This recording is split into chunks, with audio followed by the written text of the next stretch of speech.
ಅಂದ್ರೆ ಬೇಸಿಗೆಯಲ್ಲಿ ಏನೇನು ಓಸರಿ ಟ್ಯಾಂಕರ್ ಹಾವಳಿಗಳಿಂದ ದೊಡ್ಡ ಗಲಾಟೆ ಆಗಿತ್ತು, ದೊಡ್ಡ ಲಾಬಿ ಆಗಿ ದೊಡ್ಡ ಸ್ಟ್ರೈಕ್ ಎಲ್ಲ ಆಗಿತ್ತು.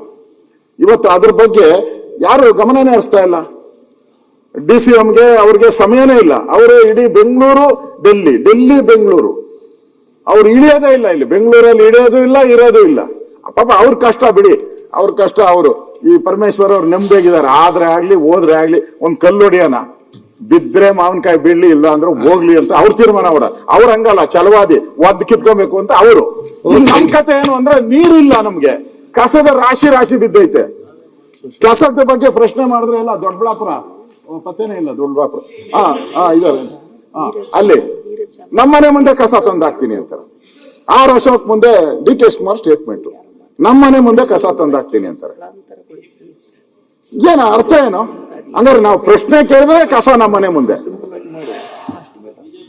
ಅಂದ್ರೆ ಈ ಸರ್ಕಾರ ಕಸ ನಿರ್ವಹಣೆ ಮಾಡಕ್ಕೂ ಆಗ್ತಾ ಇಲ್ಲ. ಗಲಾಟೆ ಯಾಕಾಯ್ತು?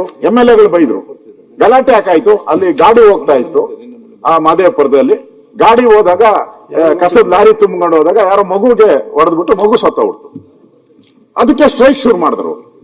ಯಾವಾಗ ಅಲ್ಲಿ ಸ್ಟ್ರೈಕ್ ಆಯ್ತು, ಇಲ್ಲಿ ದೊಡ್ಡಬಳ್ಳಾಪುರದ ಮೇಲೆ ಲೋಡ್ ಜಾಸ್ತಿ ಆಯ್ತು. ಇಲ್ಲಿ 100 ಲಾರಿ ಹೋಗೋ ಕಡೆ 1000 ಲಾರಿ ಹೋಯ್ತು. ಗಲಾಟೆ ಶುರುವಾಯ್ತು. ಅದಕ್ಕೆ MLAಗಳು ಹುಷಾರ್ ಅಂತ ಇವ್ರಿಗೆ MLAಗೆ MLAಗೆ ಅನಾಹುತ ಆಗಿದ್ದೇನೋ, ಆಕ್ಸಿಡೆಂಟ್ ಆಗಿ ಪಾಪ ಯಾರೋ ಇವರು ವಿದ್ಯಾರ್ಥಿ ಸತ್ತ, ಅದಕ್ಕೋಸ್ಕರ ಆಗಿದ್ದು. ಅಂದ್ರೆ ಏನ್ ಬಂದ್ರೂ ಕೂಡ ಧಮಕಿ ಹಾಕುವಂಥದ್ದು. ಧಮಕಿ ಸರ್ಕಾರ ಆಗ್ಬಾರ್ದಿದ್ದು, ಜನಪರ ಸರ್ಕಾರ ಇರೋದು ಇನ್ನು 2 ವರ್ಷ.